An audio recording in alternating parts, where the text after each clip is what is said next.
the first major recommendation is to abolish the commission and go to a one commissioner appointed by the governor.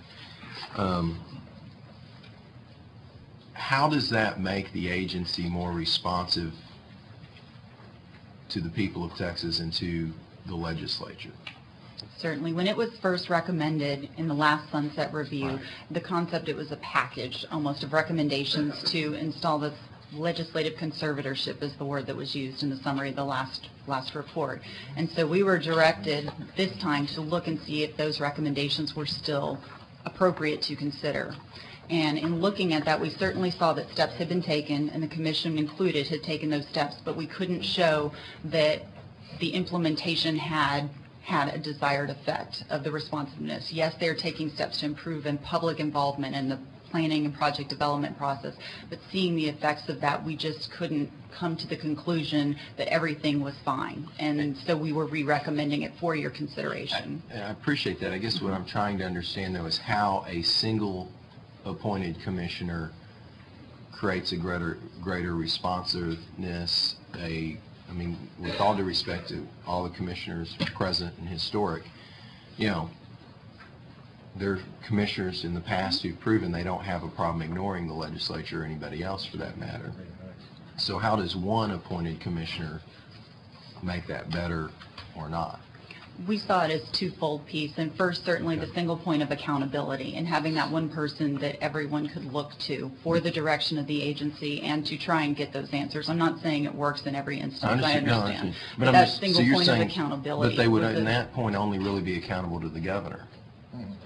Well, with the recommendations, with the legislative oversight piece and the ongoing, the 4-year sunset date, having the House Transportation Committees looking at them, sending a letter, a request from the Sunset Commission for them to consider the sunset charges as part of their oversight process. And I guess my curiosity,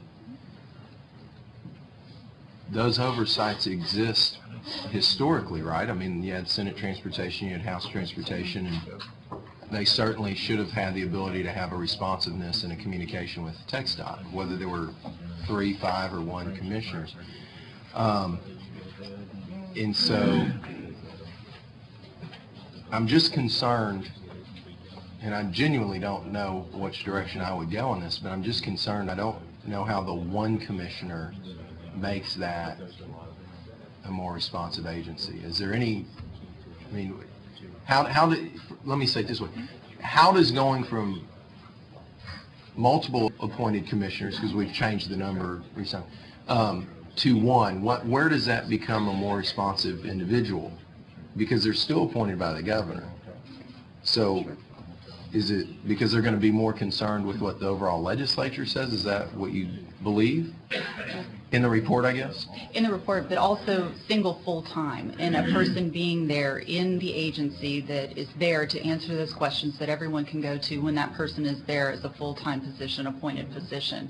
And also they would have more connection with the agency. We were seeing a shift, or not a shift, and the staff of the agency as well at that time, which came out especially, I think, some during the legislative session as well. And so that would make a stronger connection between the commissioner and the agency itself. But that single full-time and having someone there, and again for the shorter 4 years with the ongoing oversight, and we certainly in the first review and the recommendation said that, you know, if in 4 years, you know, they are back on track and the legislature believes all that has been implemented, they've gotten the answers and everything is good, then that can be considered again to return them to a part-time policy board. Let me ask an awkward question. My understanding was that Commissioner Williamson was extremely engaged every day. And I think that's where, with all due respect to him, the divide began. And so if he were our appointed single commissioner, which I would make an argument for a period of time, he was a very prominent player and a very engaged player, this doesn't change anything. Fair? Likely not. I guess given the time that the commission made this decision last time and brought it to the legislature, as you know, there was a lot of concern about TxDOT, its management, its board. I agree. I agree So overwhelmingly. the circumstances led towards a decision, I believe, that said we need a change in the way it runs. We're going to move away from the part-time board. Let's try, it's almost like an elected conservatorship. Like it's when you send in an individual to be a conservator of an agency. 2 years have passed. We think the agency has made progress, but your charge to us was to let you know whether or not the recommendations for last time continue to be appropriate. We had not reached the conclusion that like it's been a 180-degree turnaround. Correct. And that it's just fine to continue with a part-time board or some other form of management. So we are recommending that we could see no reason not to recommend to turn around the commission's previous decision on a single elected commissioner. Well, not elected, this is Or appointed. single, I'm sorry. No, and I don't mean pick it, Ken. The commission certainly has, the full variety of options in front of it, given after you've heard some testimony today, and I know there's some people that are going to come and speak to that in particular, as to where to go. But there was no major change to us, or not a significant enough change to change our recommendation. No, Ken, and I understand that. No, and I agree with all the reasons you made this recommendation. I want to be very clear about that.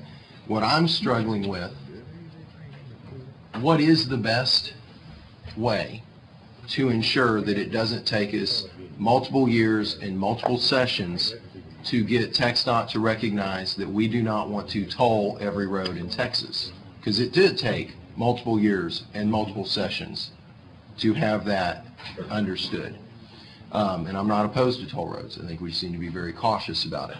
Point being, what other ideas were considered, if any, and maybe none, to help create that responsiveness? Or is this kind of the one you come back to at the end of the day and say is the best we got?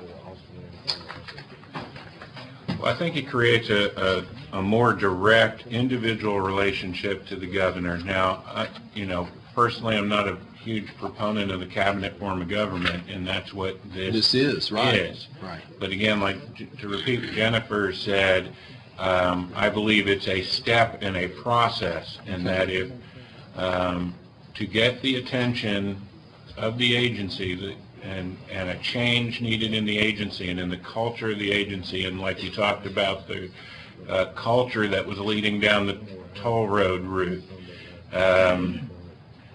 If the governor appoints someone to carry out those policies and the will of the legislature in terms of the confirmation by the senators, that is a way to more quickly and directly get there.